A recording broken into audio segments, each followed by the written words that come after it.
खुलुमबाय गिबियावनो नोंथांमोनखौ बयखौबो सोरजिदा क्रिएटिभिटी चेनेलाव बरायनायजों लोगोसे फुंबिलिनि गाहाम हामलायनायखौ बावहरग्रोनाय जाबाय। दिनैनि माखासे निउस आपडेटफोरखौ नोंथांमोननि सिगाङाव फोरमायथिना होनो आवगायनाय जालायबाय। नोंथांमोनहा भिडिअखौ नायनानै मोजां मोनोब्ला लाइक खालामगोन होनना आसा खालामबाय। लोगोसे इउटिउब चेनेलखौ दाबो साबस्क्राइब खालामाखैबा साबस्क्राइब खालामनानै लानो थाखाय गुरै खावलायनाय जाबाय। थ' बिदिब्ला जोङो भिडिअखौ जागायनोसै। मोनसे मख'जाथाव खौरां जों बयबो मिथिगौ एबा आथिखालाव समाजारि बिजोंजों लोगोसे सुबुंफोरनि खुगायाव क'क्राझार लकसभा बियाबखौ जेनेरेल खालामनो नागिरनाय बाथ्रा।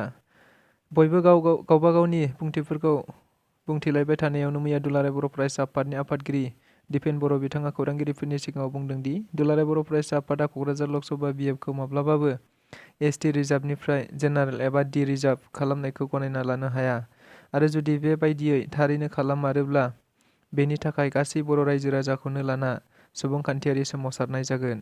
लोगोसे आरो बिथाङा मिथिहोबावनाय बायदिब्ला फैगौ 7 जानुवारि खालि चिरां जिल्लानि काजलगावआव बिटिआर ओनसोलाव थानाय गासै माहारियारि आफाद, राजखान्थियारि आफाद, समाजारि आफादजों लोगोसे जेसेबां आफादफोर दं बिसोरनि दैदेनगिरिफोरखौ लानानै बे आसामाव जानो गोनां लकसभा बियाब दाफामनायनि सायाव गुवारै सावरायनाय जागोन आरो बेनि गेजेरजों क'क्राझार आरो उदालगुरि लकसभा बियाबखौ एसटि रिजार्भेसन खालामनांगौनि थाखाय आसाम सरकार, भारत सरकार आरो भारतनि राजखान्थियारि आय'गनिसिम दाबि दैखांनाय जागोन होननानै बुंथियो।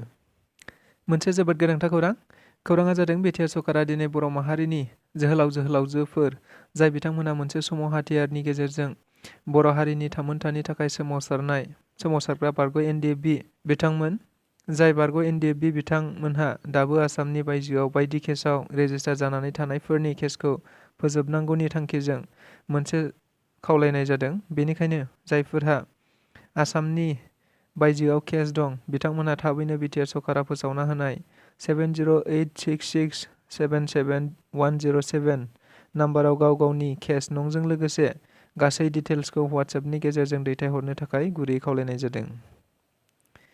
मोनसे गोजोनथाव खौरां बिटिआर सरकारनि बानजायनायाव देग्लायनि नैथि थुनलाइ फोरबोखौ 4 जानुवारि दाननि 6, 7 आरो 8 अक्ट' 2023 इं खालि फालिनो लानायजों लोब्बा लाखिनानै बिजाब मेलाखौ मैया बिटिआरनि लेङाइ गाहाय मावफुं सोद्रोमा गबिन्द बसुमतारी बिथाङा फिथा हास'ना बेखेवना होनाय जायो। जेराव दुलाराय बर' फरायसा आफादनि आफादगिरि दिपेन बर', MLA लरेन्स इस्लारि, EM डक्टर नीलुनाथ सरगयारी जों लोगोसे गोबां गेदेमा बिथांमोनहा बाहागो लानाय जायो। मख'जाथाव दि बे थुनलाइ फोरबोआव भारत हादरनि गुबुन गुबुन रायजोफोरनि गुबुन गुबुन रावारिफोरजों लोगोसे गुबुन हादरनिबो गासै 100निबो बारा रावारि खन्थाइगिरिफोरा बाहागो लाफैगोन होनना मिथिनो मोननाय जादों। आसाम रायजोनि बड'लेण्डआव आथिखालाव जाबाय थानाय ग्रुप 3 नि 76 सन्टस ट्रफिजों सोमोन्दो लाखिना मैया मोनसे सबिनर एबा बिसम्बिखौ बेखेवनाय जायो। मख'जाथाव दि बे बिसम्बिखौ बेखेवना होयो दुलाराय बर' फरायसा आफादनि मानगोनां आफादगिरि दिपेन बर' आरो अल इन्डिया फुटबल फेडारेसननि गाहाय नेहाथारि मानगोनां डक्टर साजि प्रभाकरन बिथांमोनहा। लोगोसे बे बेखेवनाय हाबाफारियावनो आसाम फुटबल एस'सिएशननि गाहाय नेहाथारि बिथां हेमेन्द्रनाथ ब्रह्मजों लोगोसे गोबां गेदेमा सुबुंफोरा बाहागो लादोंमोन। खौसेथि बर' सुबुं आफादनि 9थि बोसोरारि जथुम्माया मैयानिफ्राय गुवाहाटीनि शंकरदेव कलाक्षेत्रआव जागायबाय। मिथिनाय बायदिब्ला बे हाबाफारिया 5, 6 आरो 7 जानुवारि खालि सानथामनि जागोन। मख'जाथाव दि मैयानि गिबि सानाव लखिमपुर बियाबनि लकसभा MP प्रदान बरुवा बिथाङा गाहाय हाबग्रा लांगोनाखौ बेखेवना होयो। लोगोसे स'सा अभियानखौ बेखेवना होयो देउरि अट'नमास काउन्सिलनि गाहाय मावफुं सोद्रोमा भैरब देउरिया आरो दिन्थिफुंसालिखौ बेखेवना होयो BKWSC नि गाहाय लेङाइ मावफुंगिरि रमेश पि नार्जारी बिथाङा। आथिखाल आसामाव सोलिबाय थानाय 76थि सन्टस ट्रफिनि ग्रुप 3 आव आसामनि हान्जाया मैया उत्तर प्रदेशनि हेंथायै गेलेनायाव 2-0 गलनि फारागथियाव देरहानो हायो। नाथाय मख'जाथाव दि आसाम हान्जाया देरहादोंमोनब्लाबो ग्रुप 3 निफ्राय आउट जाबाय होनना मिथिनो मोननाय जादों।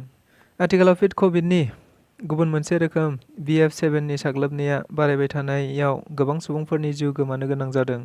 बेबायदिनो दिनै भारतआवबो बे रोखोमनि बेरामखौ गुबुन गुबुन रायजोआव मोननाय बायदिनो दिनै जोंनि न'सुं रायजो सोनाब बेंगलावबो मोननाय जादों होनना खौराङाव मिथिनो मोननाय जादों। मिथिनाय बायदिब्ला मैया सोनाब बेंगलनि सावस्रि बिफाना बेंगलाव 4 BF7 बेरामि मोननो हादों होनना फोरमायथिना होदों।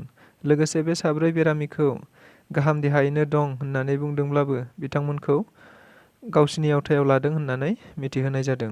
आसामाव गोदान जिल्लाफोरखौ बोखांना लाफिननायखौ लानानै दिनै रायजो नाङैनो उसुखुथु जाबाय थानाय समावनो बजालि जिल्लाखौ बोखांना लाफिननायखौ लानानै दिनै बजालि जिल्ला तृणमूल कंग्रेसआ जिल्ला बेंगिरिनि दरखं मोखाङाव मोनसे सोमावसारनाय लायो। मख'जाथावदि बे सोमावसारनायाव रिपुन बराया बाहागो लानानै बुङोदि जुदि हिमन्त बिश्व शर्माया बजालि जिल्लाखौ बजालि ओनसोलनि सुबुंफोरनि गाहामनि थाखाय दादोंमोनब्ला मानो बोखांना लाफिनखो होनना सोंथि दैखांदों आरो बजालि जिल्लाया हिमन्तनि जेबायाव दं नामा, बिनि जेबानि मार्बल बेगर नामा होनना बिथाङा सोंथि दैखांबावो। बेजों लोगोसे दिनैनि रादाबा बेखिनियानो। गोजोन्थों।